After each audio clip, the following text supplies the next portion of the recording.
On New Year's Day, 1976, in the coastal city of Plymouth, England, a quiet terraced street became the center of one of the region's most enduring mysteries.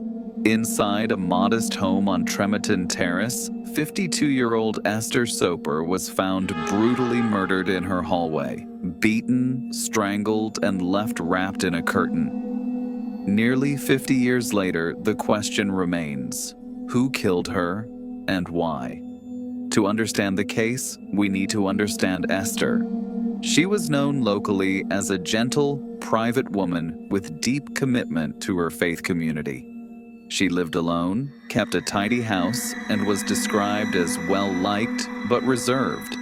She had a small circle, mainly her church friends, and rarely missed a meeting. So when she failed to appear at a planned gathering on January 1st, two fellow members of her religious group grew concerned. They decided to stop by her home that evening. What they expected was a welfare check. What they found was a scene straight out of a nightmare. When her two church friends stepped inside her home at 9 Tremerton Terrace, they noticed the front door was unlocked. The house didn't feel right. Things were out of place, drawers open, furniture shifted. As they moved through the dim hallway, one of them spotted what looked like a bundle of fabric on the floor. But as they got closer, they realized it wasn't a pile of clothing. It was Esther. She was lying motionless, her body partially wrapped in a curtain, as if someone had tried to conceal her, or perhaps began staging the scene and abandoned the act midway. Police later determined she had been struck repeatedly with a cider bottle, then strangled with her own stockings. It was a violent, personal attack. This wasn't a quick robbery. It wasn't an opportunistic break-in. Whoever killed Esther spent time in that house and left behind a storm of confusion. At first, detectives considered the possibility of a burglary gone wrong. The home had been ransacked, drawers emptied onto the floor, belongings scattered across the rooms.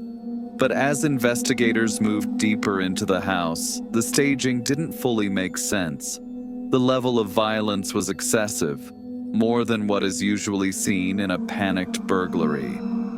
Items of obvious value were untouched, and the way Esther was wrapped in a curtain seemed intentional, almost ritualistic. Days before the murder, Esther had received a visitor. A man, well-dressed, polite, perhaps in his late 30s, arrived at her door claiming to be interested in purchasing the property. He introduced himself as Mr. Clifford Sparks. He said he had seen her home listed for sale and wished to view it, and nothing about his behavior at the time seemed too suspicious. Even so, the timing was impossible to ignore. He visited her home shortly before the murder and was scheduled to return. Investigators immediately tried to trace him, but when they searched through electoral registers, property databases, police records, tax records, and employment lists, no such person existed. Not in Plymouth, not in England, not under that name anywhere. Police tracked down several men named Clifford Sparks, but none had anything to do with Esther or her home. It became increasingly clear that the name was an alias, a mask worn by a man who may have been intentionally targeting Esther from the very beginning. Within hours, the investigation exploded in scale. Because the name was false, detectives had no clear starting point. And because the house had been ransacked, it was unclear what, if anything, had been taken. Over the coming months, the inquiry grew into one of the largest investigations Plymouth had ever seen. More than 80 detectives worked the case. Officers traveled across the UK and overseas following up leads. They interviewed thousands of people. Some estimates say over 33,000 interviews took place.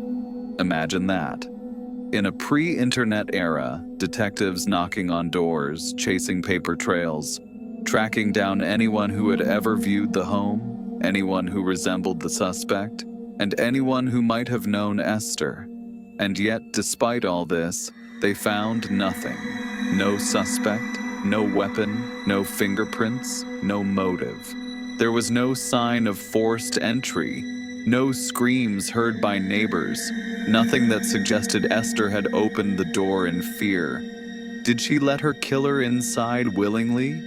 Was she expecting him? Did she trust the man calling himself Clifford Sparks? Or was someone else involved entirely, someone the public never heard about? In 1997, more than 20 years after the murder, forensic science had advanced enough to revisit the case. Police carefully preserved clothing and fabric from the crime scene. Perhaps forensic DNA testing could finally provide a breakthrough. But when the samples were processed, the only identifiable DNA found belonged to Esther herself. No attacker profile, no foreign blood, no hair or skin cells, nothing. It was yet another dead end. Then, in 2006, a new cold case review team reopened the investigation. Hope resurfaced. Techniques like low copy number DNA analysis were becoming possible, and cold case breakthroughs were happening across the UK. If there was anything at all left on the evidence that modern tech could detect, maybe they could find it. But again, nothing surfaced. That leaves us with the big questions. What truly happened inside that house on New Year's Day? Was the house ransacked to mislead investigators? Did someone target her specifically? Was the killer the mysterious estate viewer who vanished without a trace? Or was it someone who knew her personally? Someone who knew her routines, her habits, even her schedule with the church? And perhaps the most haunting question, did the killer plan this? If Clifford Sparks was indeed the murderer, then he constructed a false identity, presented himself as a house buyer, and used that pretense to enter Esther's home. That would imply a level of planning, not a random crime, but a targeted one. Yet, what was the motive? Esther had little money, few valuables, and no known enemies. Her life was quiet and innocent. She had no known romantic relationships, no business disputes, no controversial past. The violent nature of the crime suggests rage, but the evidence suggests staging. So we're left with a chilling paradox. A victim with no enemies. A suspect with no identity. A crime scene that looks staged, yet bizarrely chaotic. And a case that, despite one of the largest investigations in the region's history, remains unsolved nearly 50 years later. Some cold cases feel like missing puzzle pieces. Others feel like the picture was never fully painted. The murder of Esther Soper is both. Today, Esther's name remains on the cold case register. Files sit in archives, aging with each passing year. But with modern genealogy tools, advancing forensic tech, and new methods of identifying false identities, there is always hope. All it takes is one tip, one overlooked detail, one DNA advancement, one person coming forward after decades of silence. The question remains, echoing across time and through that old terraced house on Tremeton Terrace. Who killed Esther Soper? And who really was Clifford Sparks? Until those answers come, the case remains frozen in time. One of the most haunting and mysterious unsolved murders in British history.